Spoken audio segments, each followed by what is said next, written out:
Selamat pagi pemirsa, apa kabar Anda di pagi hari ini? Senang sekali, saya Graciela Taime dapat menjumpai Anda dalam Berita Papua. Sejumlah berita menarik dan teraktual telah berhasil dirangkum tim redaksi kami. Berikut 3 berita utama hari ini.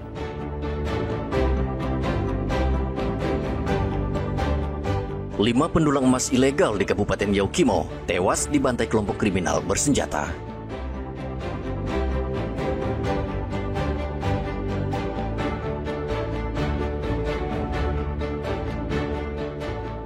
Kelompok kriminal bersenjata tembak warga Asmat dan membakar rumah korban.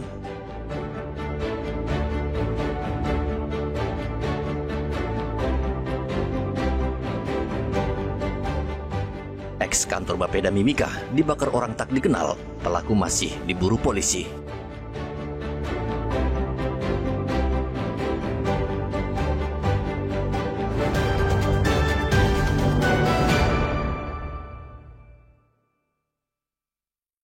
Komandan Operasi Wilayah Kodam 16 menyampaikan tegas. Kelompok kriminal bersenjata kembali membantai warga sipil. Kali ini 5 pendulang emas ilegal di Kabupaten Yaukimo, Papua Pegunungan, tewas di tangan kelompok separatis ini. Pembantaian dilakukan pada hari Minggu. Evakuasi yang dilakukan aparat sejak hari Senin hingga hari Rabu ini terhalang tembakan KKB dan terhalang cuaca. Polisi yang bergerak ke lokasi untuk mengevakuasi jasad pendulang emas ilegal di Kampung Bingki, distrik Seradala. Di tengah perjalanan, polisi ditembak dari berbagai arah. Kontak senjata terjadi selama 1 jam. Karena terhalang tembakan KKB, polisi memutar balik kendaraan ke markas Polres Yaukimo. Bahwa memang kita mendapat informasi bahwa ada 3 jenazah lagi yang dikabarkan atau 3 orang lagi yang menjadi korban dari kelompok kriminal bersenjata ini. Jadi hanya memang kita belum bisa mengkonfirmasi karena belum sampai TKP. Jadi informasi-informasi itu memang kita sudah dapatkan, akan tetapi sampai sekarang kita belum sampai TKP. Kemarin kita sudah coba untuk datang ke TKP, tapi ada kontak tembak yang tidak memungkinkan kita untuk melanjutkan perjalanan. Hari ini kita sudah siap, tapi hujan sangat lebat di Yaukimo hari ini sampai tadi siang. Akhirnya diputuskan untuk tidak dilanjutkan atau tidak jadi hari ini untuk melakukan evakuasi. Kasatgas Operasi Damai Kartens menambahkan awalnya laporan jumlah korban 3 orang, namun di lapangan informasi berubah menjadi 5 orang. Satgas hingga kini belum bisa memastikan identitas para korban karena belum bisa mencapai lokasi. Selain itu, karena medan yang sulit, evakuasi yang direncanakan digelar pada hari Rabu juga terkendala cuaca hujan lebat, sehingga menyulitkan Satgas melakukan evakuasi. April tahun 2025, 11 pendulang emas ilegal juga tewas dibantai KKB di lokasi yang sama. Diduga pendulang kembali masuk ke lokasi karena faktor ekonomi. Arthur dan Riantonai melaporkan dari Yaukimo, Papua Pegunungan.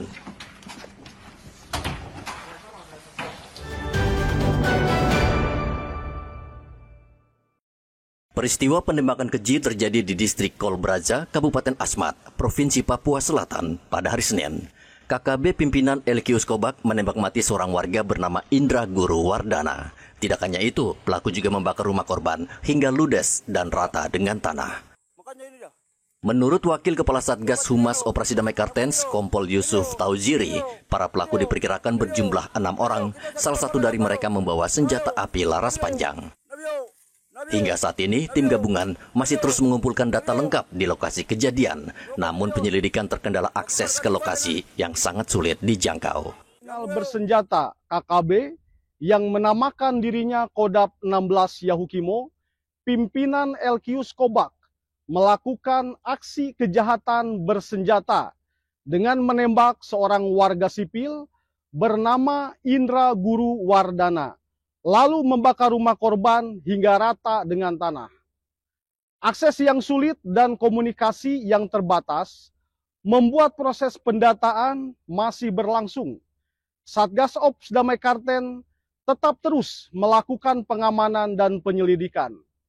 Diperkirakan jumlah pelaku sebanyak 6 orang Salah satunya membawa senjata laras panjang berteleskop. Sementara itu, Danrem 174 Anim Tiwani Anggap, Brigjen Andi Setiawan, membantah bahwa korban yang tewas akibat serangan kelompok kriminal bersenjata di Asmat adalah anggota TNI. Ia juga membantah adanya senjata yang dirampas oleh KKB. Saya pastikan korban yang meninggal adalah masyarakat sipil, anak dari pemilik kios sembako yang ada di Ulakin. Jadi tidak ada korban dari TNI dan tidak ada pucuk senjata dari TNI yang diambil dari kelompok OPM. Hingga hari Rabu, jenazah korban belum dievakuasi dari lokasi penembakan karena aparat terkendala medan yang jauh dan cuaca yang buruk.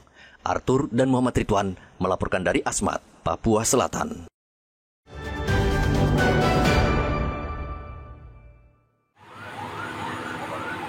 Bekas kantor Bapeda Kabupaten Mimika di Jalan Cendrawasih SP3 Timika, Papua Tengah pada hari Rabu terbakar. Kebakaran diduga dilakukan seseorang karena polisi menemukan bekas puntung rokok di lokasi kejadian. Kapolres Mimika, AKBP Bilianda Hildario Budiman, menduga pelaku masuk ke gedung bekas kantor Bapeda, kemudian dengan sengaja membuang puntung rokok sembarangan sehingga memicu kebakaran. Sesuai dengan keterangan saksi, memang di situ sudah tidak ada aliran listrik. Kemudian kami juga temukan puntung rokok di atas kertas, itu yang mengakibatkan terbakar. Kemudian jendela tralisnya itu kan terbuka itu, jadi kemungkinan besar ada dimasukin orang. Itu gudang arsip bukan? Ya, itu ruang arsip. Kalau sesuai di TKP kita lihat itu yang terbakar berkas yang ditumpuk di atas meja dan di lantai juga. Kita sudah lakukan olah TKP dan tadi itu hasilnya.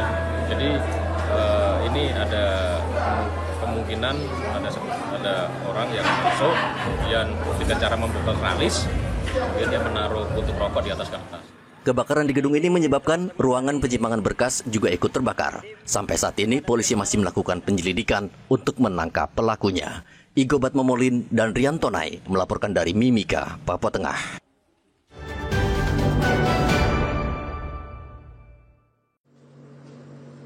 Direktorat Reserse Kriminal Narkoba Polda Papua Barat berhasil mengungkap pemalsuan dan peredaran minuman keras oplosan ilegal di Kabupaten Manokwari, Papua Barat. 2 pelaku diringkus polisi di Manokwari. Pelaku sengaja menyewa rumah untuk membuat pabrik miras oplosan. Berbeda dengan biasanya miras oplosan lokal, namun kali ini 2 pelaku membuat pabrik minuman keras bermerek. Kabid Humas Polda Papua Barat Kombes Ignatius Adi Beni Prabowo mengatakan polisi mencurigai adanya miras bermerek yang dipalsukan karena pekan lalu 3 orang pekerja di tempat hiburan malam Maruni meninggal dunia.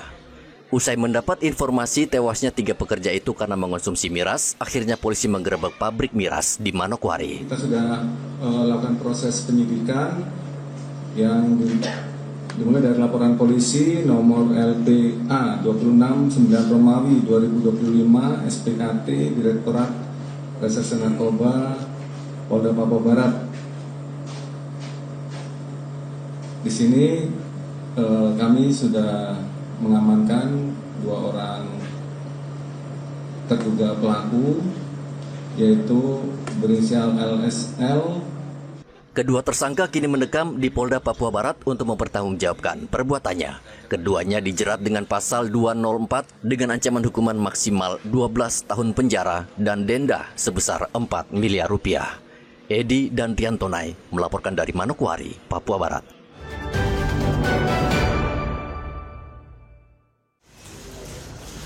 Penyidik Polisi Militer Kodam 17 Cendrawasih tengah memproses hukum 2 anggota TNI yang terlibat dalam kasus pembunuhan. Kedua perkara tersebut telah dilimpahkan ke Mahkamah Militer Jayapura untuk disidangkan dalam waktu dekat. 2 prajurit TNI yang terlibat dalam kasus pembunuhan, yaitu Pratu TB dari Satuan Pomdam 17 Cendrawasih, yaitu terlibat kasus penembakan warga yang mengakibatkan korban meninggal dunia di Kelurahan Entrop, Distrik Jayapura Selatan. Sementara itu kasus kedua yaitu dengan tersangka Kapten John yang menembak sesama anggota TNI, yaitu Praka EM, anggota Kodim 1715 Yahukimo yang juga tewas di Kampung Kalimo, Distrik Waris, Kabupaten Kerom pada 7 September lalu. Komandan Pomdam 17 Cendrawasih Kolonel Laksono Puji Lisdianto mengatakan tidak ada prajurit TNI yang kebal hukum dan siapapun yang bersalah akan diproses secara terbuka. Proses sesuai dengan hukum. Sekarang udah diidikan. Mohon izin untuk para Satgas agar rapat ke depan akan diambil oleh Kapten John itu rencananya dan Satgas Bandara agar rapat ke kita kirim langsung ke Otmir sumber suara dengan akan diambil oleh Satgas. Sudah alat bukti unsur pidana yang ada sudah Mas, sudah disangkakan Mas. Pomdam Cendrawasih juga memastikan persidangan di Auditorat Militer Jayapura akan digelar secara terbuka, sehingga keluarga korban bisa memantau langsung di lokasi persidangan. Hendra dan Riantonai melaporkan dari Kota Jayapura, Papua.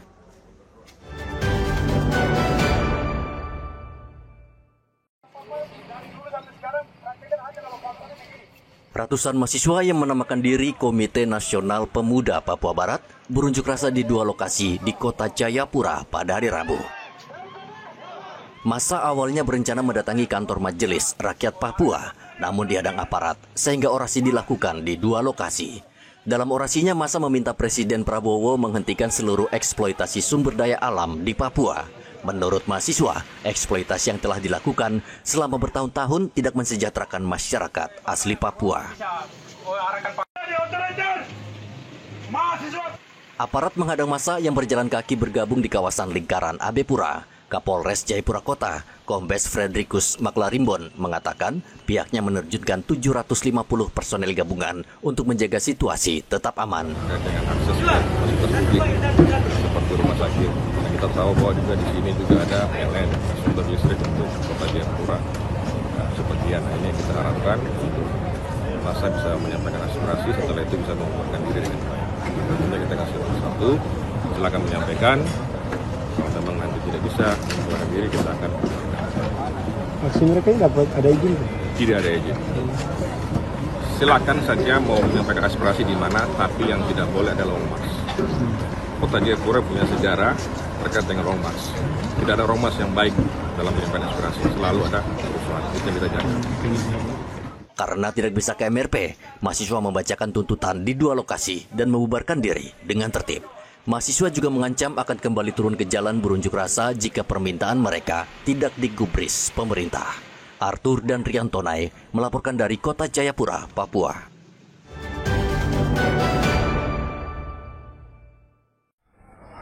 Seorang ibu rumah tangga melaporkan seorang pemuda ke Polsek Kota Merauke karena melakukan pencabulan. Korban meminta polisi segera menangkap si pelaku dan memprosesnya secara hukum. Kepada polisi, korban mengaku pelaku tiba-tiba datang dan merangkul dirinya dari belakang saat ia sedang berada di kios miliknya. Korban berusaha melepaskan rangkulan tersebut, namun secara tidak sadar, tangan pelaku justru mengenai bagian sensitif tubuh korban.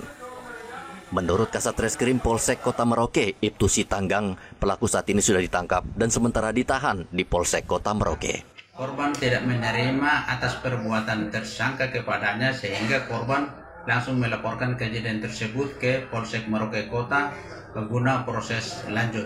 Sekarang pelaku sementara dalam penahanan Polsek, Pak? Untuk saat ini pelaku dalam penahanan Polsek Merauke Kota. Sedangkan pasal yang kami persangkakan adalah pasal 289 KUHP dengan ancaman 9 tahun penjara.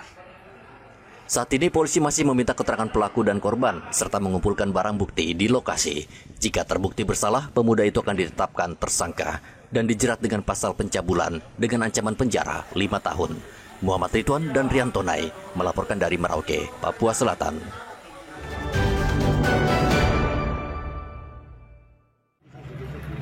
Pasca penyerangan Polsek Pelabuhan Pomako di Timika, Papua Tengah, situasi di lokasi saat ini sudah berangsur normal. Untuk mengantisipasi kejadian serupa, sejumlah personel Brimob dan Polres disiagakan di kantor Polsek Pomako. Menurut Kepala Bagian Operasi Polres Mimika, AKP Henry Korwa, penempatan aparat untuk berjaga-jaga mengingat polisi masih menyelidiki kasus kecelakaan yang menyebabkan seorang warga Asmat meninggal dunia di Jalan Poros Pomako. Situasi di wilayah Pomako, khususnya wilayah hukum Polsek Mimika Timur, untuk personel dari Brimob dan BKO dari Polres sudah kami tarik dari mulai hari Senin kemarin. Nah, sudah ditangani oleh pihak lalu lintas, ini sudah hari ke-3 untuk penanganannya. Sampai saat ini kondusif dan Penyerangan Polsek Pelabuhan Pomako dipicu kecelakaan lalu lintas. Truk dari arah Pelabuhan Timika yang melintas di Jalan Poros Mapuru Jaya menabrak seorang pemuda warga Asmat yang sedang duduk di pinggir jalan. Kecelakaan ini menyebabkan korban tewas. Namun sopir truk yang panik kemudian memutar balik kendaraannya dan menyelamatkan diri ke Polsek Pomako. Dan akhirnya massa yang marah menyerang Polsek. Igobat Memolin dan Riantonai melaporkan dari Mimika, Papua Tengah.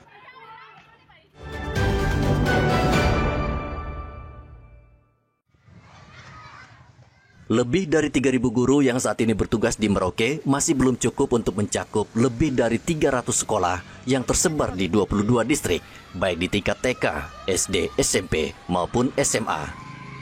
Kepala Dinas Pendidikan Dasar dan Menengah Merauke Romanus Kahol mengatakan meskipun lebih dari 3.000 guru sudah bertugas, jumlah tersebut masih sangat kurang untuk memenuhi kebutuhan pengajaran di sekolah-sekolah yang ada di Merauke. Kondisi ini terutama dirasakan di distrik-distrik terjauh dan terluar. Mengantisipasi kekurangan guru, Pemprov dan Pemkab akan membuka lowongan guru. Dengan kondisi guru yang ada, memang dibanding dengan kita punya satuan pendidikan, guru ini kemudian masih kurang. Kurang ya. Karena kita punya satuan pendidikan secara keseluruhan ada 531 satuan pendidikan. Nah kemudian dengan tambahan lagi saat ini kan Bapak Presiden sudah menyampaikan bahwa pendidikan usia dini menjadi wajib. Dan saat ini memang ada beberapa satuan pendidikan usia dini yang kemudian akan dibentuk dan ini akan menambah jumlah. Dan kemudian kita tidak, ya saya sendiri sebagai Kepala Dinas Pendidikan, saya melihat bahwa mudah-mudahan kita tidak kejar banyaknya satuan pendidikan, tapi kita akan maksimalkan satuan pendidikan yang ada untuk bisa menghasilkan pendidikan bermutu dan berkualitas. Romanus menambahkan kekurangan guru tersebut paling dirasakan di wilayah-wilayah yang sulit dijangkau, sehingga dalam beberapa kasus TNI dan polisi yang bertugas di sana terpaksa mengajar.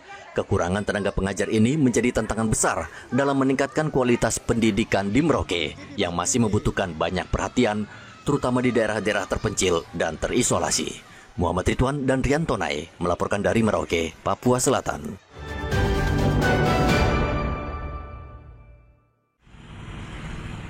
Awal Oktober tahun ini, 100 siswa akan mulai mengikuti kegiatan belajar di sekolah rakyat yang baru berdiri di Merauke, Papua Selatan.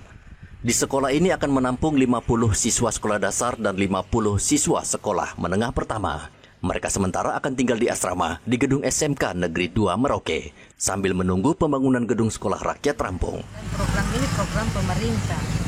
Jadi dengan adanya sekolah rakyat ini, kita atas nama SMK Negeri 2 bersyukur sekali, ya, karena ada perhatian dari pemerintah daerah untuk sekolah kami. Kan adik-adik tahu toh, sekolah ini bilang tadi itu yang mereka sampaikan, tutup tidak tutup, buka dengan keadaan begini. Jadi ya kita ambil yang baiknya saja, ya.